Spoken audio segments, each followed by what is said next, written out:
It's a pleasure to introduce you, Dr. Luciana Da Costa.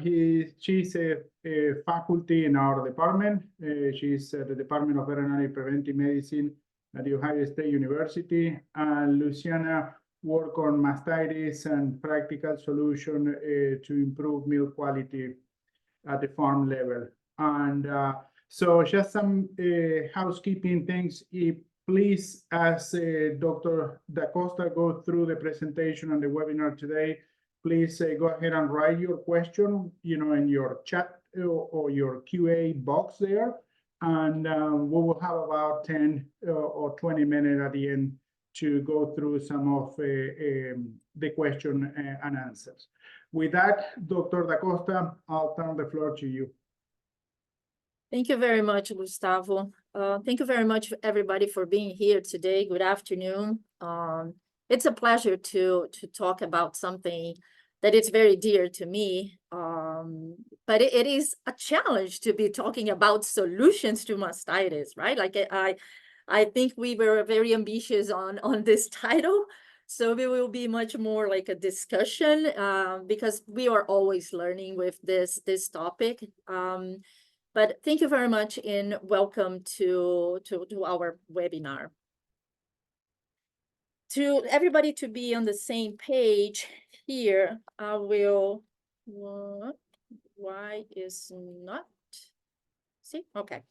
So for everybody to start at the same page, I'm not sure exactly who are on the audience, but we will be talking about mastitis, and mastitis is an inflammation of the mammary gland or intramammary infection or IMI. So you're probably going to be hearing me saying all those words. And what is important for mastitis, it's all beginning with those little dots here, right? Like most of the cases, mastitis is caused by bacteria. And this is represented by those blue dots. And this little space here is our teat end, is from where all this bacteria will get into the gland. So just by colonizing the teat skin and being able to get into the gland, it will be enough for us to have mastitis. Once those bacteria are deep on the teat skin, on the gland, they will be multiplying, and those bacteria multiplying will be releasing those toxins and will be killing those cells. And those are the cells that are the producing cells that produce milk. So at the same time, we will have the leukocytes coming from the blood inside the gland, trying to engulf, trying to kill all of those bacteria. And at the sum of these is what we call somatic cell, right? So just by this animation, we can have very important topics when we are talking about mastitis. The first one will be the presence of the teat skin, of this bacteria on the teat skin. The second one will be entering to the teat end and getting access to the gland. The third one will be this multiplication and releasing toxins and killing those cells. So we will have the decrease on the production. So just by those specific topics, we can have an idea what is the impact for mastitis. Mastitis, we all know that it's a very common disease and probably is gonna be a common disease even after this webinar, right? Like we're not gonna be finding solutions for this disease. It has been studied for 100 years and we still number one on a disease, a single disease on our dairy farm. And it's very impactful on terms of profitability. And this is just due the nature of mastitis.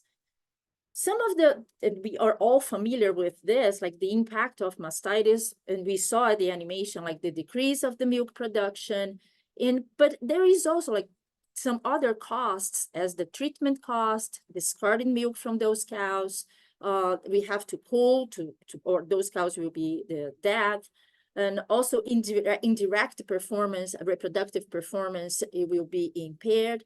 But on these impact, like these are the very direct and we all know, but on top of these, we have to keep in mind the impact that mastitis have in our management, right?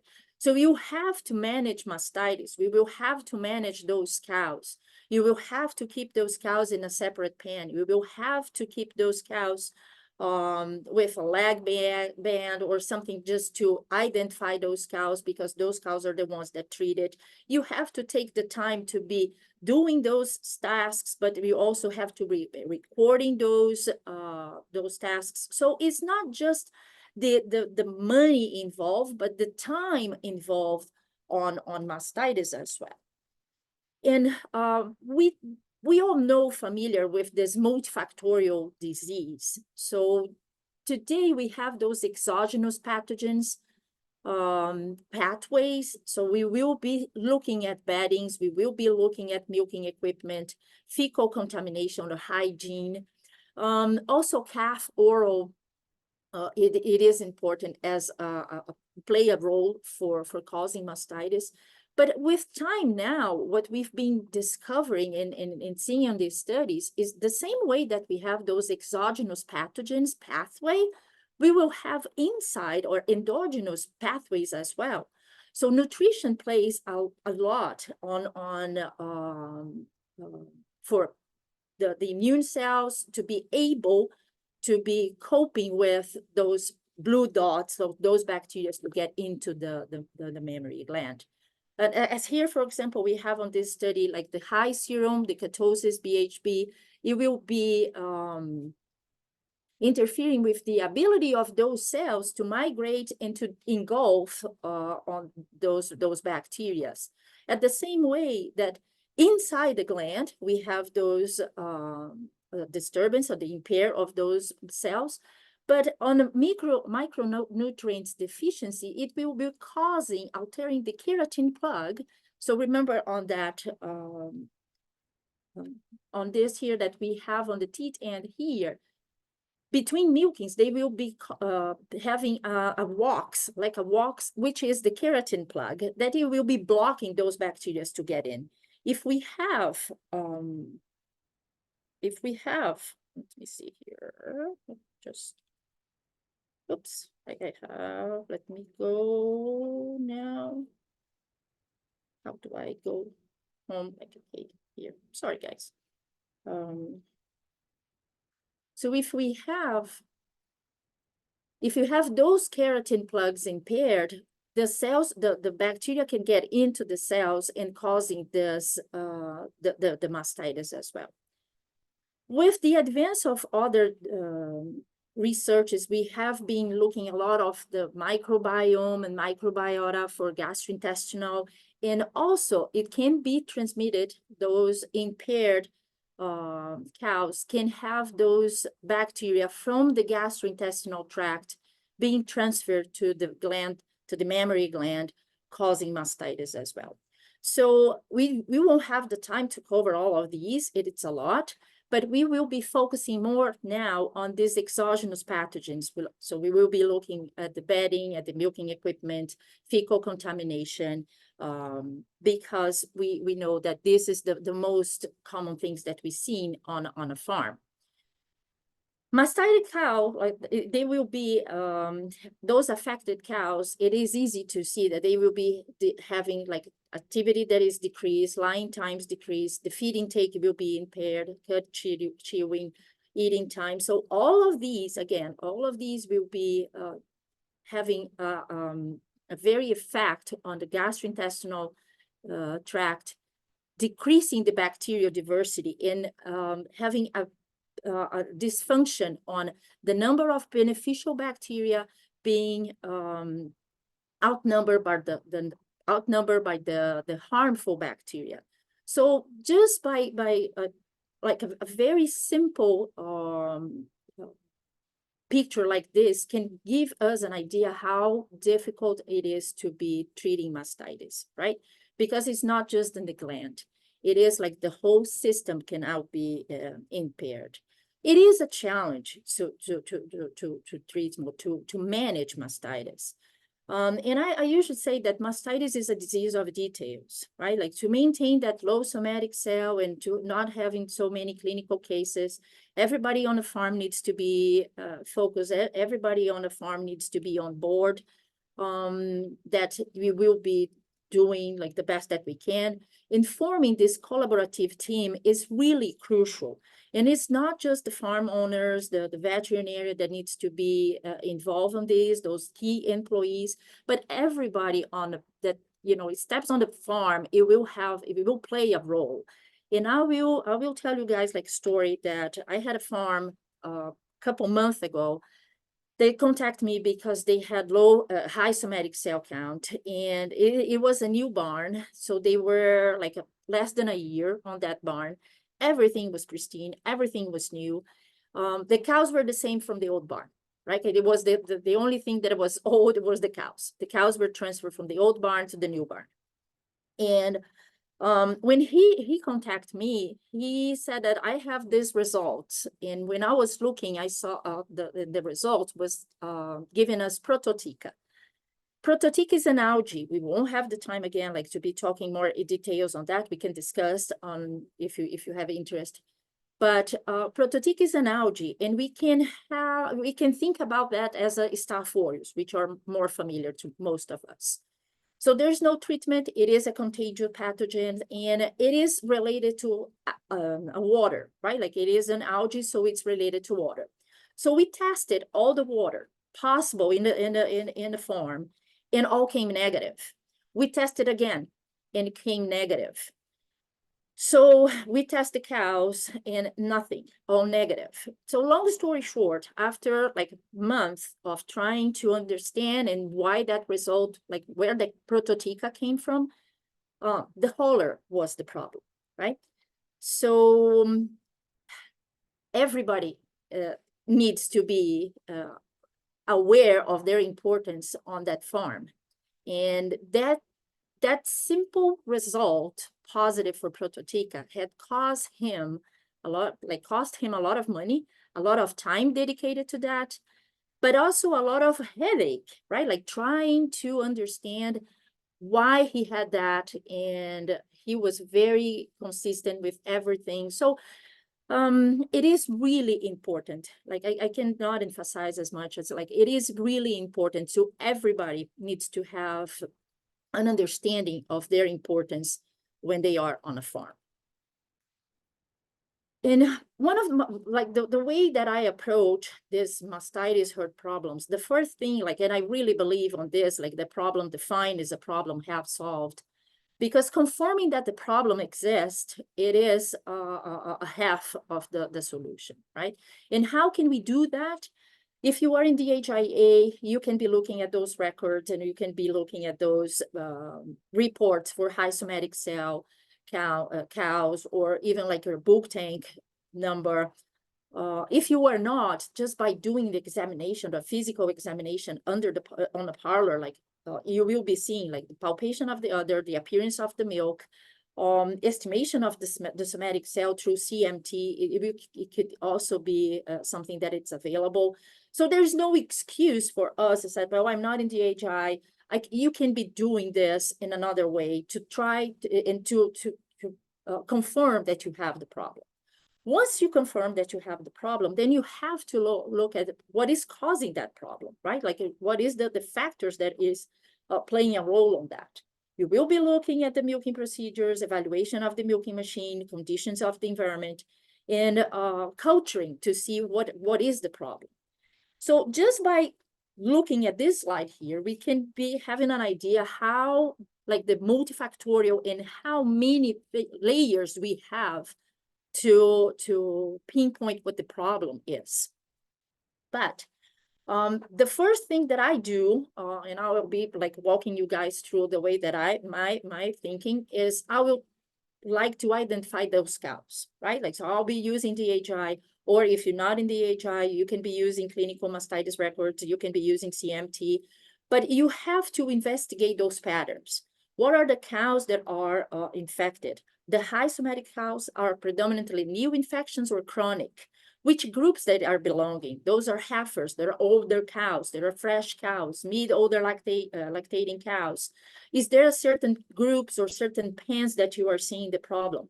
Based on this, investigating those patterns, you can have a better idea. For example, if the heifers are the problem, then you probably have to be looking at the replacement management. So cross suckling or flyers could be another factor, risk factor for mastitis and heifers. Your colostrum that could not be pasteurized. So there is, based on what type of group is being affected, you will have a better idea where to be focusing your solutions or your recommendations. Fresh cows, for example, we will be looking at dry period or dry treatment, how it's going to be, how I'm doing it on that. By identifying those groups, you will be much prone to have success when you are putting your recommendations together. The second will be identifying the organisms, right? So define the main pathogens that you have. It is a contagious or is it environmental pathogens. If it is a contagious, then I will be focusing more on parlor. If it's an environmental, I'll be focusing more on the bedding and other things. But it is very important to identify it first. We have the tendency to be changing a lot of things on the farm at the same time, right? Like, so when we are facing a problem, then we tend to, okay, let's change this, and if it helps, great. But then looking back, we do not know exactly what was the things that we changed that it make the impact. So it is great to have a little bit more a systematic way of working, so that way we will know exactly what was the problem. And in the future, if it happens again, we can be working on that as well. So culturing cows with somatic cell over 200 cells, like, and I will say, like, those numbers, they can be changing farm to farm, right? So we will have to know what cows do you have to culture. If you have a somatic cell that is really high, you're probably not going to be culturing those over 200, right? Because then you're probably going to be culturing the whole herd. So those numbers, it will be varying from farm to farm, but it's just to give us an idea in talking that you have to culture those high somatic cells for more than 2 months.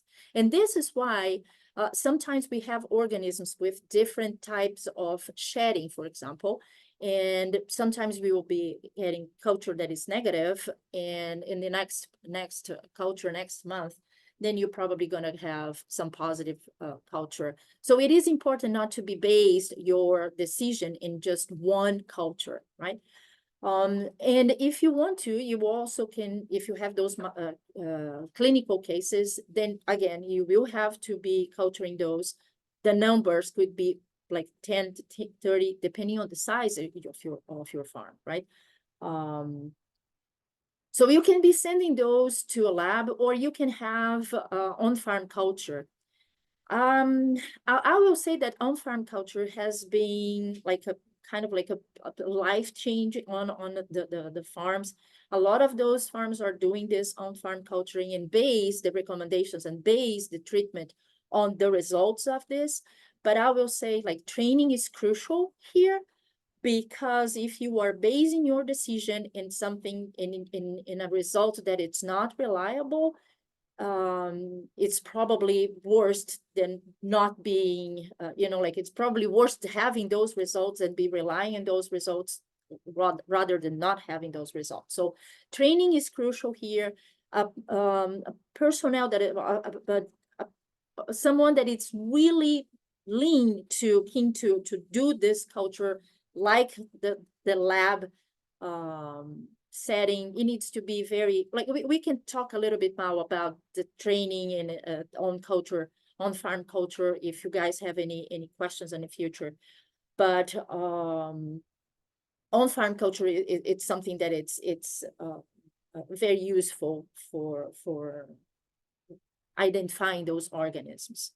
And culturing bulk tank, and then we'll be screening the herd, and you will need more than one sample probably to rule out those contagious organisms, Staph aureus, for example. Sometimes you become negative, and you will need at least 3 to make sure that your negative is really negative. And it's not that you are negative in one shedding and you're not getting those shedding. But it sometimes like the basic stuff needs to be said, right? Like, so sample needs to be taken before any treatment.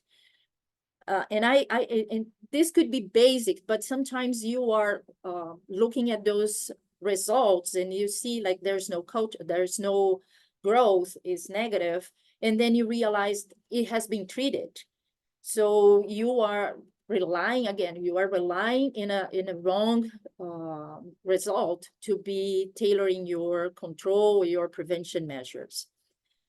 When you are collecting cow samples, those needs to be like kept in the ice. If you are in the parlor, it has to be on the ice all the time until it gets to the freezer.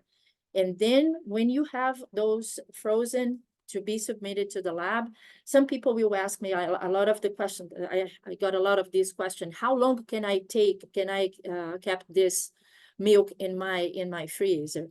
And I usually say like you can keep this at a week, a month, but if you are taking that sample, it's probably because you need the results, right? And it will take at least like in average 4 days, a week to have those results back.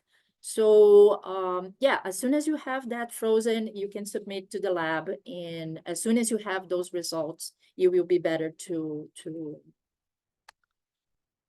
know, right? Like what the problem is, what the organism is. The third thing that I do is identifying the source. We talk a little bit about the multifactorial disease, and I use this fishbone diagram, cause and effect diagram, or Ishikawa diagram, when we will have the main topics. So here, for example, personnel, material, procedures, environmental facilities, equipment, and the effect. So in our case here, we'll be looking at high somatic cell, for example. So my problem is I have high somatic cell in my farm, and I will have those big groups. So milking personnel, for example. I can go and look at those milk personnel. And then I realized that I have a lot of Spanish-speaking milkers. And there is no adequate training. So I'm looking at the milking procedures, for example, and I'm seeing that the milking routine is not standardized. There is teeth cleaning that is inadequate. Then I'll come back here and I see that this is inadequate training. It could be that there is a language barrier, right? So we have to assess this one. Is there a language barrier? The herdsman cannot speak Spanish, so we will have a hard turnover just because they are frustrated or there's no communication. Or it could be that there's just no regular meetings. So by doing this, I will be pinpointing what the problem is. And it will be easy for me to be looking and linking one problem to another problem. So if I see here that the teat ends are dirty when the milker is applying or cleaning, if my teat ends are dirty, the problem is probably not in the milking procedure. It's not on the milking personnel. My problem is in the cow environment, right? So I will have to go to the pen and see why those cows are coming to the parlor with teat ends that are dirty. It could be like, then I will be looking at the management of the bedding, scoring those cleanliness, scoring. Like I like to score everything. So I will be scoring the teat end, I will be scoring body condition score, I will be scoring the hygiene. Because then again, when you change things, you will be able over time to be looking and see if that change has made an effect or not, right? So if you do not know where to start it, you do not know where you're going to be finishing, and you cannot compare those results. So that's kind of like the way that I have in my mind. And again, like I will be stressing this, I don't know how many times. It is important to develop a plan and have everybody engage, and everybody knowing how special they are and how important they are for the high somatic cell be now low somatic cell, right? Like the effect, it will be achieved because everybody is engaged on making that solution for the problem. It is important for us to identify the organisms because our success, it will be depending on understanding what type of bacteria we do have. If we talk about, like, if we say that mastitis is mainly caused by bacteria, we do have to know a little bit about what are the characteristics of those bacteria. Otherwise, it will be like doing a lot of this different trying to resolve, change here, change there, changing everything. And it could be that you have it resolved, but it might take you longer. So it is important to identify those organisms. And then when you get the results, to understand what you get. We will be focusing on Staphylococci today. And this is like the non-Staph aureus. And before, they will be calling coag negative staph. So like people can like older people can be relating this like, oh, coag negative, I remember those terms and I do not know. So now it is the same. No Aedes staph and CNS coag negative staph, they are the same group. And this is a big group. We have 30 bacteria on this group, on this non aureus staph. So we have separated now. Staph aureus is Staph aureus. The rest is non aureus staph. So then on this group, we have like 30 bacteria. And those 30 bacteria, they will be behaving differently, right? So that's why they have different names. Otherwise, it will be just one bacteria. And that's so important for us to understand what type of bacteria we have, because then we can say, well, this I will be treating this way, this I will be treating that way. Most of the times, this non-aureus staph, NAS, CNS, they will be causing increase on somatic cell count. Some of these species can be persistent in the udder for months or even throughout the lactation. So we will have a lot of those chronic cows with CNS, with this non-aureus staph. And some of those, they will be containing like those virulent factors that are really important in terms of evading the immune system. So they will be persistent in your farm. And some of them will high level of antimicrobial resistance. So this is important because you're going to be treating some of them and you're not going to have success. And because of that, they will be longer. So they will be subclinical and they will be chronic in your farm. And they will be there because some of them has contagious behavior. So it's not just that you will have an increase on somatic cell, but from one cow, but you also be having difficulties on treatment. And those cows can be chronic and spreading those bacteria throughout your cows. So out of those non-aureus staph, if you are receiving some of those results from culture, you probably see this chromogenes, right? Like this is the most frequently isolated from milk and skin. But it's important to know that chromogenes you're not going to be finding in environment sources. So if you test your bedding, you're probably not going to have chromogenes in your bedding. So it is suggesting that it is really host adapted. Why it is important to know that? Because now I'm not going to be paying attention to my bedding if I have a chromogenes as my results, right? I will be keeping my attention to my cows, to my inside the parlor, because I know that it's from milk and skin. So I will be looking at the teat, and I will be looking at condition of the teat health. I will be looking at the dipping, the quality of the dipping. I'm probably not going to be looking at the environment. I'm not going to be looking at the bedding, right? And again, like it is important to understand that because chromogenes can persist throughout lactation, in a subclinical form, we talk about it, leading to a chronic cases. And look at the number, like it can be like 40 days longer than any other species. So if you really are having those cows that you're going to be treating and it's not going to be resolving anything and it's always there, you might have to be looking at those chromogenes that probably it is on your farm. And this is an overview of the top 3 known areas. And here in US, we have chromogenes as the prevalence of 48% of those herds. You will have chromogenes and hemolyticus and simulants. Some of these names probably are familiar to you guys at receiving some of those culture results. And this is the results for 5,000 cows here in US. And these are positive culture. Out of those, we have almost 1,400 that was staphylococci. Out of those, almost 1,000 known aureus staph.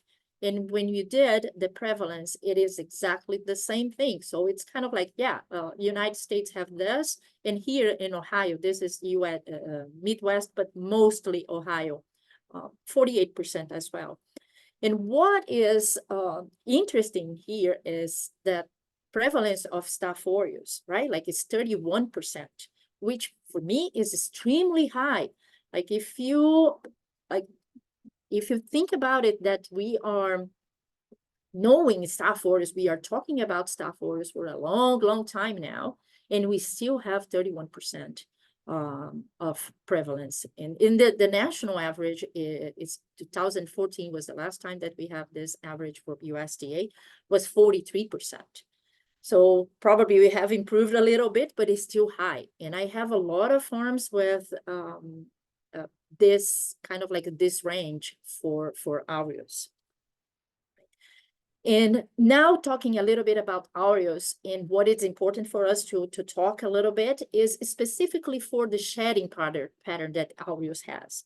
So some of the highlights here for aureus is, first of all, like this shedding pattern so sometimes you will have negative results on your cultures, and you do have to culture again and again in order to be able to catch that, because Staph aureus is such a very smart bacteria that they have an arsenal to evade this host defense. So everything that we have seen here is a way that Staph aureus has to hide from us to identify that he is there, right?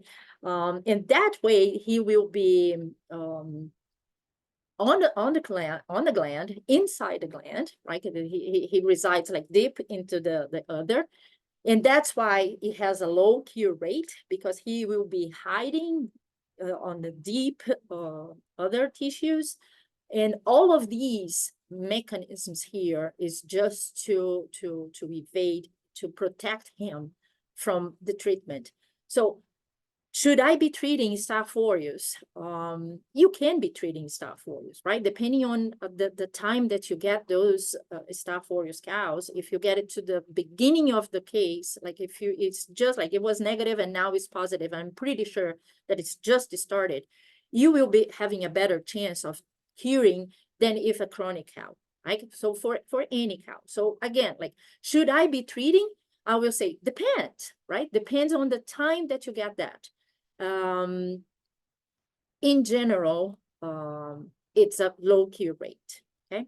So there is other ways for us to be managing those Staph aureus cows. And we probably can discuss this if you guys have questions, but we won't have the time to go through this. But I just want to, like some highlights that it's important for us to keep in mind, because understanding what bacteria we are dealing it's almost like the half of the problem that is solved. And how do we solve that, right? Like I mentioned that we have the treatment, but most of the cases we have to rely on controlling, on preventing this, rather than just being treating those disease.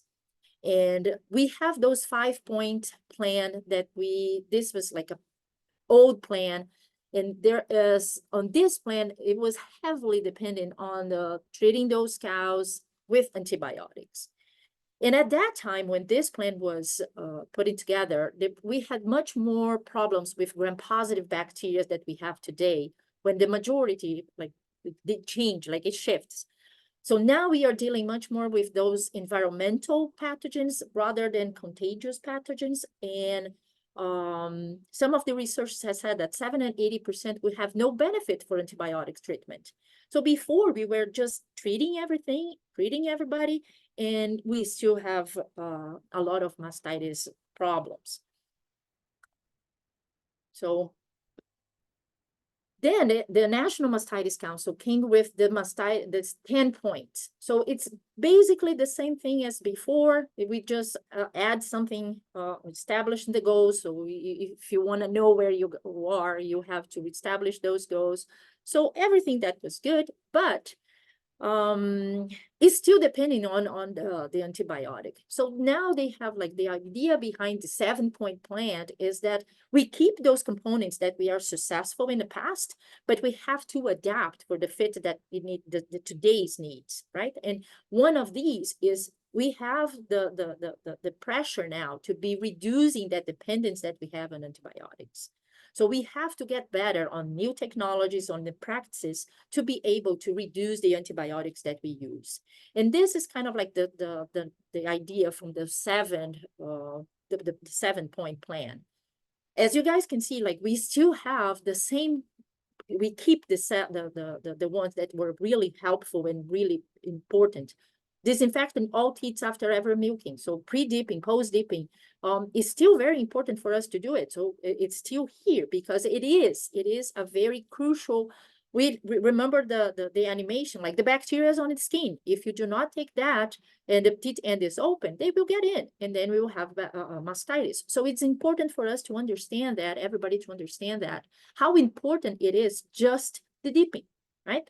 Treating those cows, and once that bacteria are detected. So here is different. Like, now we are targeting, knowing what bacteria we are dealing with, and a better educated guess in how we're going to be treating, knowing that, for example, if it's Staph aureus chronic cows, I probably won't have success treating, even if it's an extended, prolonged time treating those cows. My cure rate will be low. So why I'm going to be treating those cows? Dry therapy. Now we have this selective cow therapy. That before it was like we used antibiotics in everybody. So now we can be selecting this.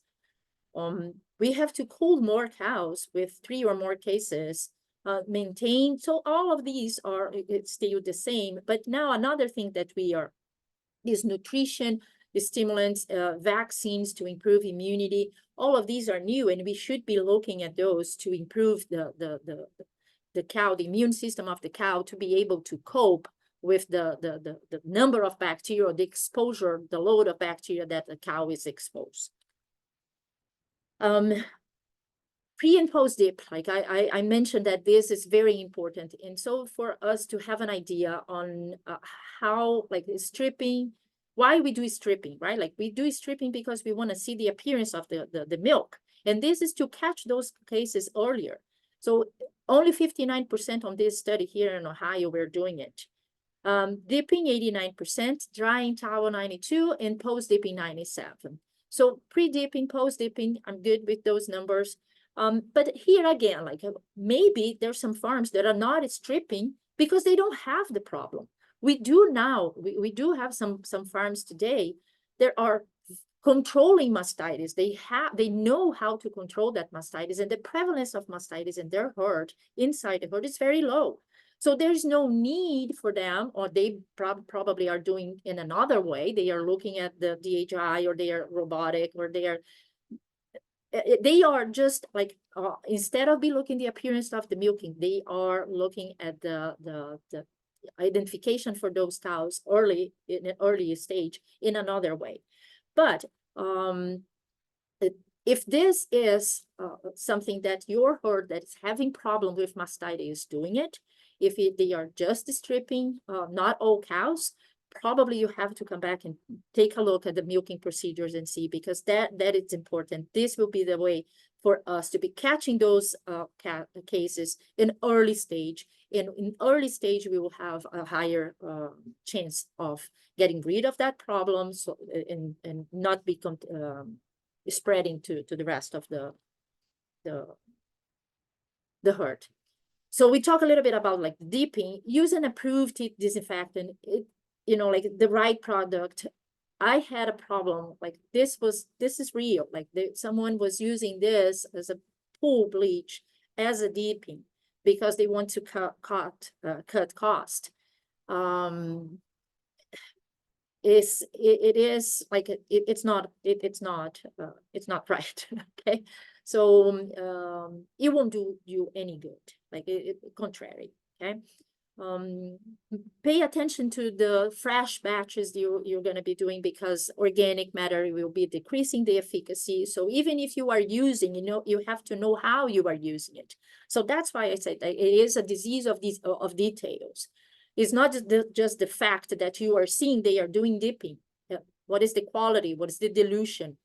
What is which product they are using? Are that product based on your culture? Is that efficacy it is for that product with matches with the pathogens that you are having? So are using spray or using dipping?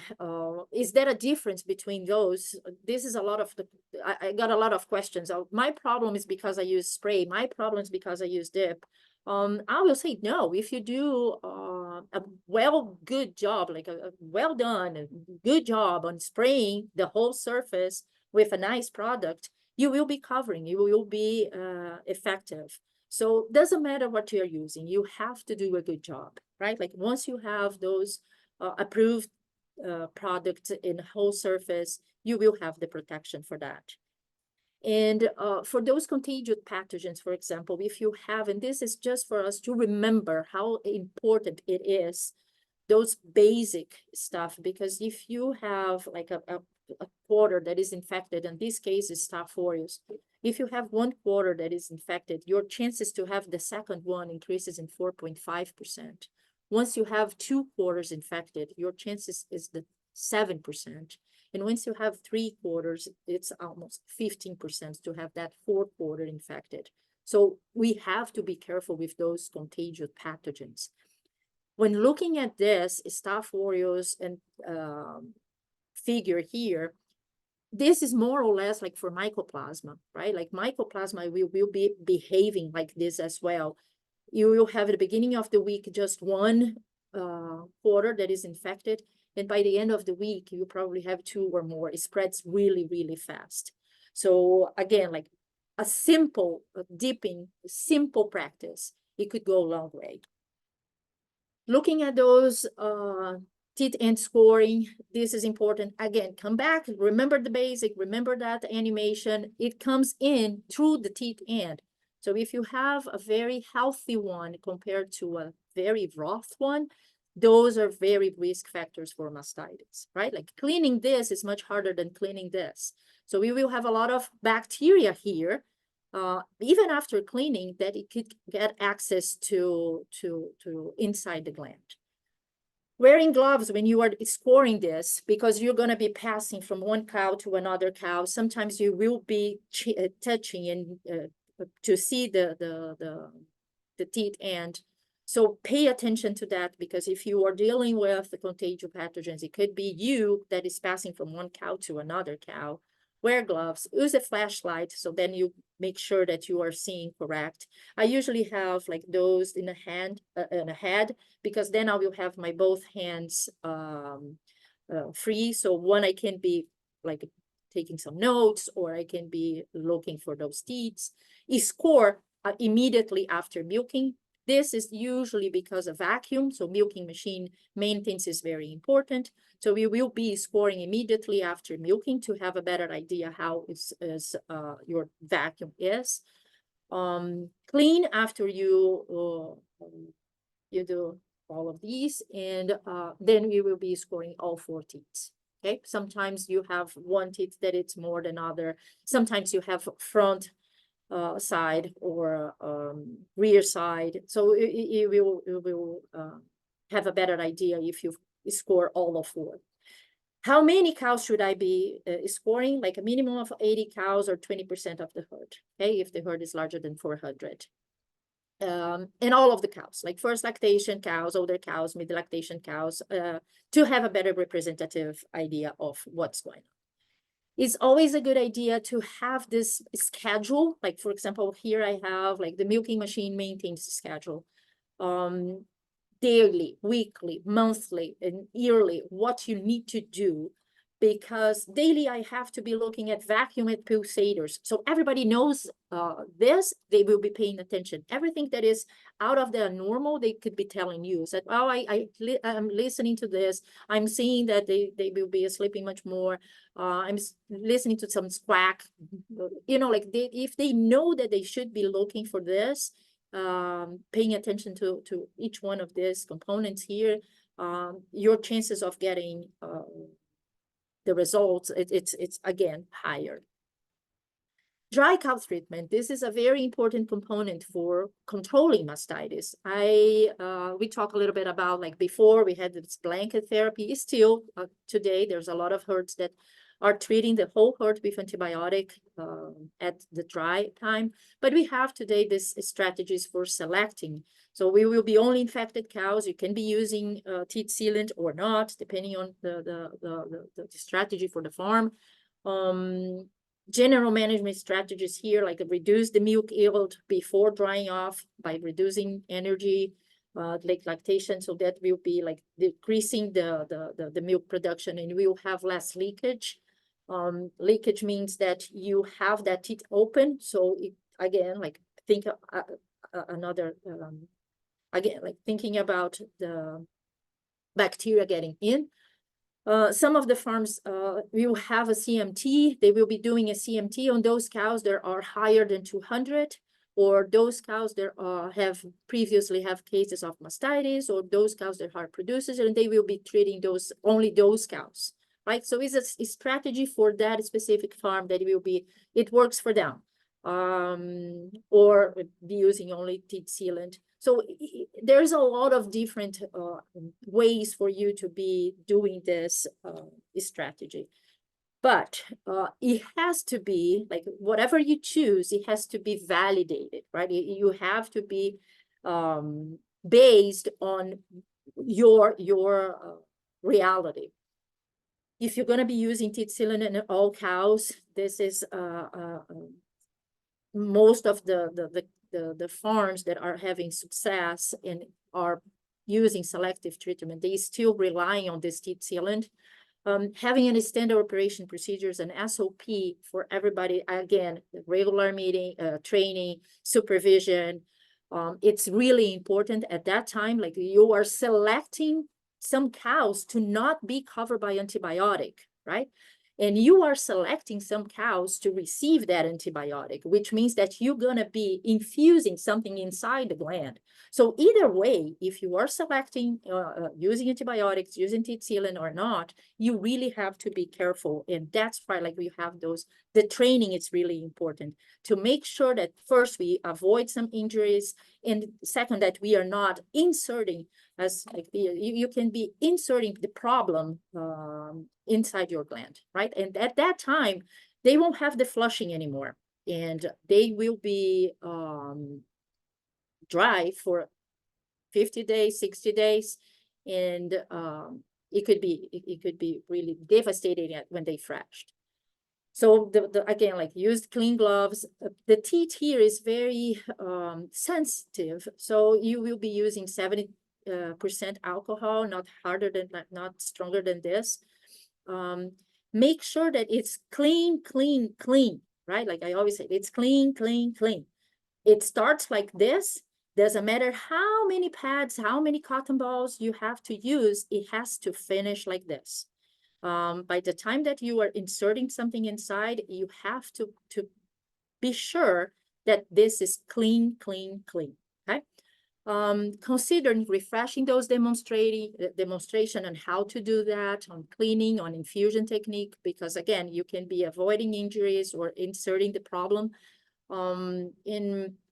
Do not rush. Like if you are feeling that today is not the day that I'm gonna be doing this, like have someone else doing it, because if you're not feeling doing that job, it's not a job that you should be doing it, okay? Because it's an extremely important job on this.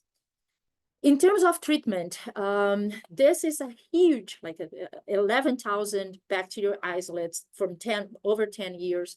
And this is just to show how much, like we are talking about antimicrobial susceptibility. And most of the times we still save in using antibiotics for treatment. So why, again, like we are not having success when you are treating is not because it is antimicrobial resistant that we are facing. It's just because sometimes we are dealing with some bacteria that they, on their own, on their characteristics of their own, they are able to evade that, that treatment. Okay, so this is just for us to illustrate that we still have a good arsenal in terms of antimicrobial. So mastitis, over the years, we've been changing a lot of the herd management practices, and the milking process that has been rewarding producers for supplying good quality milk. The use of technologies on the farm, and even the public concerns and that push that we sometimes needed for having less antibiotic usage has been improved, has been leading to an improvement on milk quality. And here we can see like the somatic cell and how do they decrease. Now we are like 2021, we are 178. So we are in a very good shape. So as a final remarks, like much of the reduction in somatic cell has been to the improvements on the herd management. So because of that, we have to keep doing that. We have to continue, and we have to maintain that performance. Well, everybody needs to be on the same page. We have to be training. We have to be, like on top of paying attention to the minimal difference that we have from yesterday to today. Those traditional mastitis control programs, they still are very important on controlling. So it is like dipping, it's something that it is really important.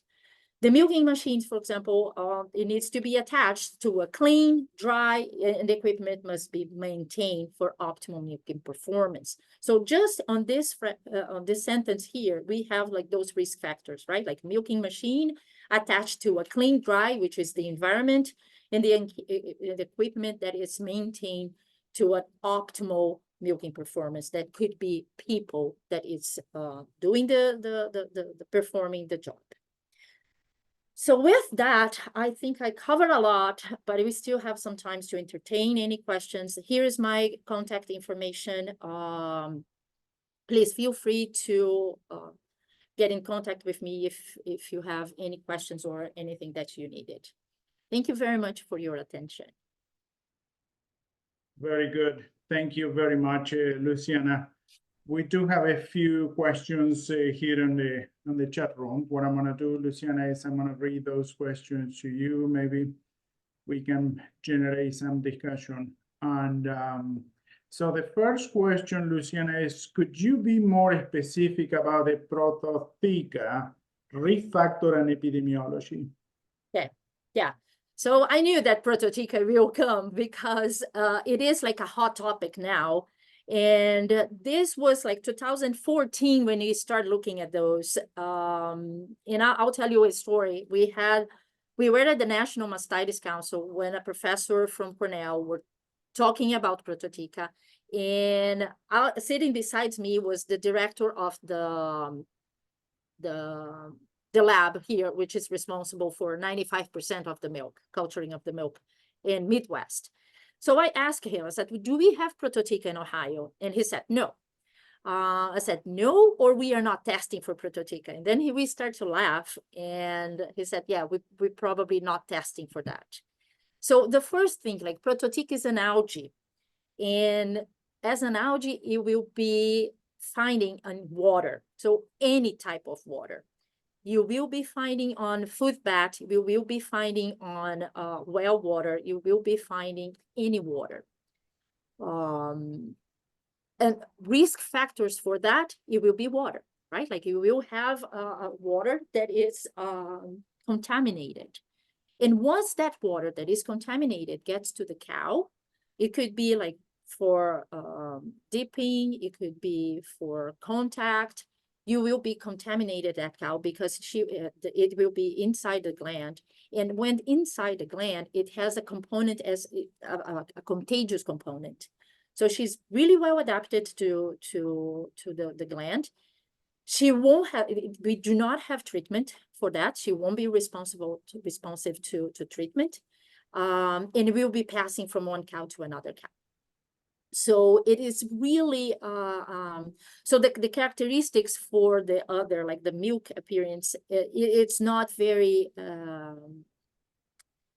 it is more watery, but again, like you cannot be, like, you know, you have to send those milk and ask for prototica, because as the same way for mycoplasma, sometimes sometimes the lab, it won't be looking for prototica.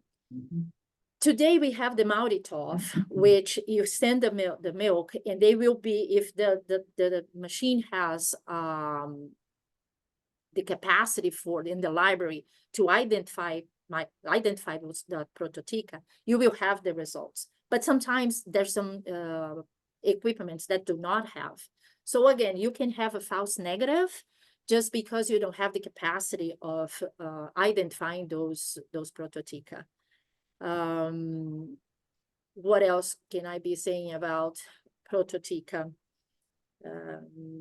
We can revisit, Luciana. There are a few other questions here. Oh, okay. No, it was clear, and then you did mention something that was critical. You know, if you don't test, you know, it's difficult to find something. So, and that definitely is something that is, you know, more and more perhaps, you know, people are finding on farming because they are testing now specific for prototica. So there is another common question, Luciana, that is regarding, you know, current research results on doing intramammary infection pre-calving on heifers to control or for controlling Staph aureus. And any insight or data or things that, you know, maybe from your experience, Luciana? Yeah. So so first of all, like we myself and Gustavo, we are in the preventive department, preventive medicine department, right? So we like to prevent rather than treating. So my approach to when you are having a lot of those Staph aureus on calves or heifers being calf with intramammary infection caused by Staph aureus, you should be looking at why.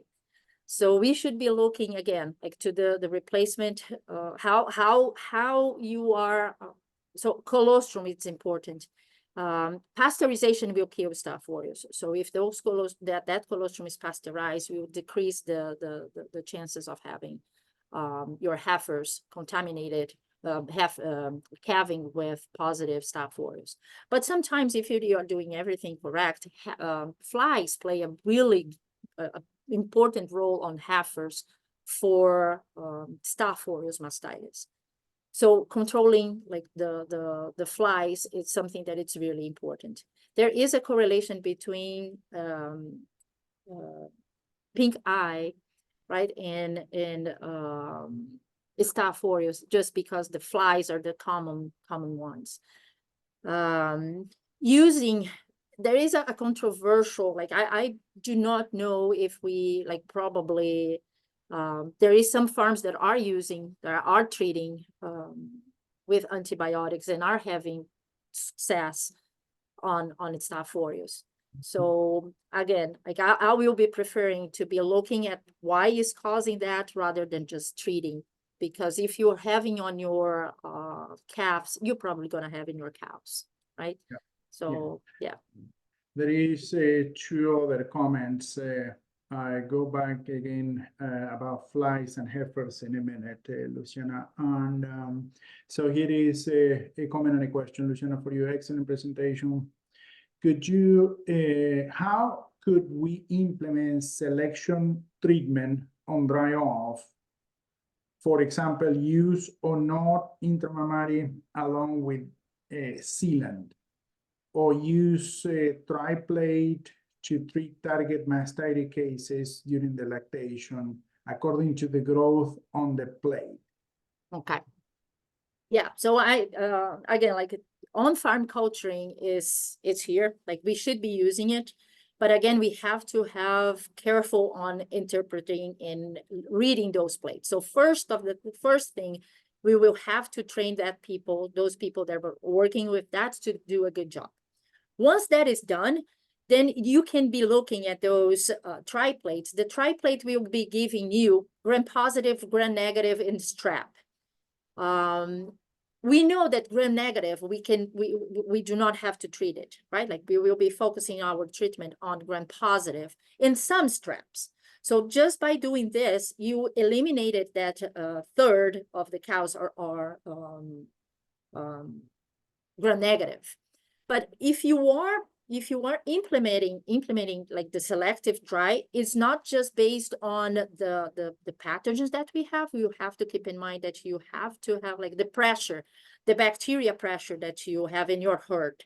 So those high somatic cell cows or those low somatic cell cows, they will have to be identified, and then you can be doing like teat sealant, or the same way that I mentioned, like if you have like over 200, you can be doing CMT or making sure that you have the DHI for those cows, and then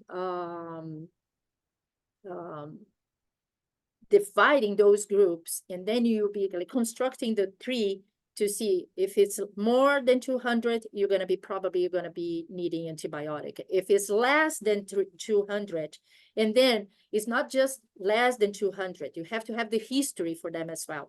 So it's less than 200, but you also have like no history behind, no mastitis history, or if was a heifer first lactation, those are the ones that you could be selecting for not be using antibiotics. So it's a combination of everything. Is the not just be relying on the teats on the triplate, but also the somatic cell. So both parameters needs to be in conjunction. Okay, excellent. And there is one more question regarding heifers, replacement heifers, Luciana, and flies. At what age on growing heifers flies can damage the mammary gland and transfer or contaminate the mammary gland with Staph aureus? Yeah, that is a very good question that I do not know the answer. I'm sorry. I don't know if we have like I don't know if we have that specific answer. And that's probably why we are like treating those heifers just to avoid the aureus. But it is really difficult to I guess like to know that Staph aureus will be caused by the fly that was present on that specific.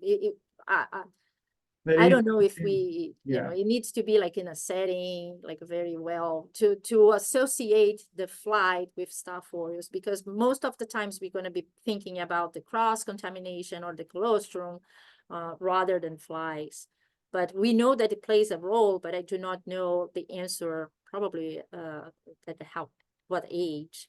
Yeah, to what extent? Definitely, Yeah. Luciana, I think it is a very interesting question. It is. Because a number of farms who are able to remove Staph aureus from their cows, when they identify positive cow, they not only remove the cow, but also remove the potential replacement heifer that is born from that cow.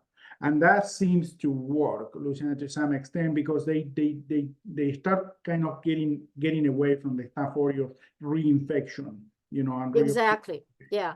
So and, that is the like the main control for Staph aureus is to eliminate that positive cow from the herd, right? and if there is any potential female replacement that was born from these positive cows. Yeah. And that is the point that I was trying to make, Luciana. Both are potential risk, not only the cow, but also the female that are coming from this infection. Exactly. Yeah. Yeah.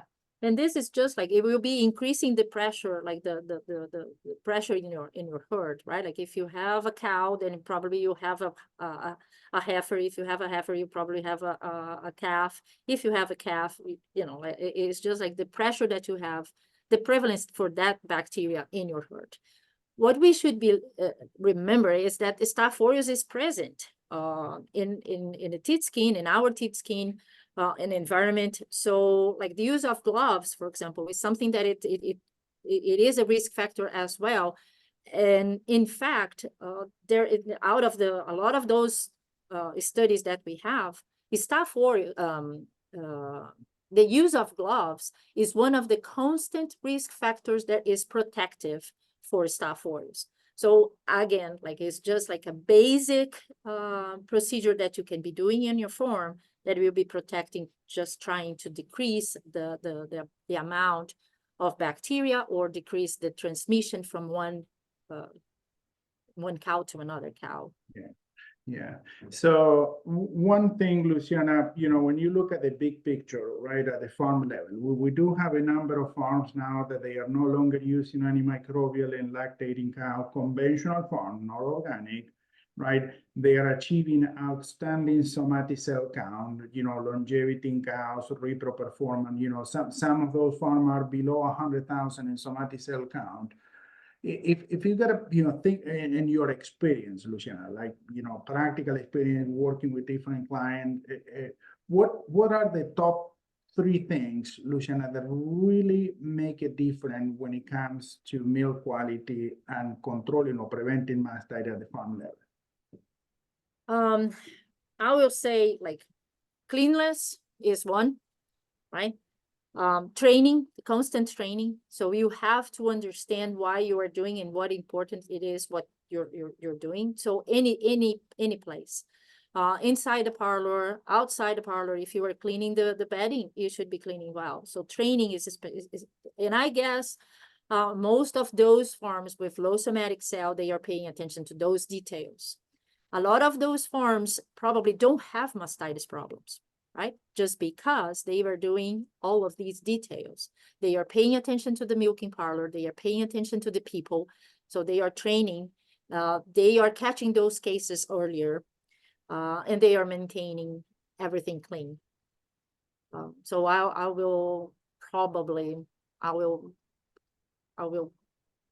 I think if you cover all of these, like your chances of having and culturing, right? Like knowing that you don't have what type of problems, what type of organisms you have. Yeah. Of course, maintaining the immune system of the cow is really important as well, because if you have a cow that can be coping, can be fighting those pathogens, you'll have a better success. Yeah, when it comes to the immune system, something that we perhaps seen at the farm level, Luciana, is the mycotoxin effect, especially on transition cows. And the vitamin B complex is being produced in the rumen by the cow, but it's so important for the keratin plant. Yes. Yeah. So that is something that to keep an eye, like you mentioned, on the immune system, because then it's very difficult to overcome if the cow cannot close the teat. Exactly. Right? Yeah. Yeah. So oh, I'm sorry. There is one more question here, Luciana, from Angela. Thank you for your presentation. Staph chromogenes can stay in the mammary gland in subclinical mastitis. Yes. Is that a possibility or not? Yes. Yes. And that's the way, yes. It will be there. It will be giving you high somatic cell, and it will be subclinical and becoming chronic. So that is the problem for chromogenes. And usually we will have those cases for chromogenes that high somatic cell. They will be sometimes like over 1,000. So it's high somatic cell, and they can be chronic because they are in subclinical cases. So you're probably not seeing, unless you were paying attention to the somatic cell count, right? So milk appearance. At the parlor level, you're not going to be seeing it. You're just going to be finding those cows if you do a CMT, for example, or if you do culture. In a culture like that dry plate, for example, you won't be able to catch chromogenes, right? Because they will be giving us just gram-positive, strep, or gram-negative.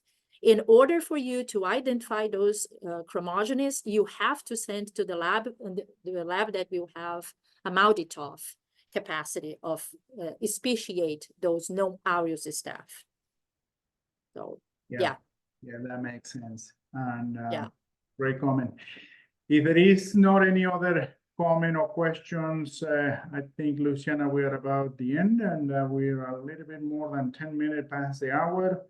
So thank you very much, Luciana, for your webinar. Great information, and thanks everyone. We will follow up with each one of you and share the recording. More than welcome, and everybody, thank you very much for your questions and for being here with me. Thank you so much, Gustavo, for the invitation as well. Thanks, everyone. Thank you.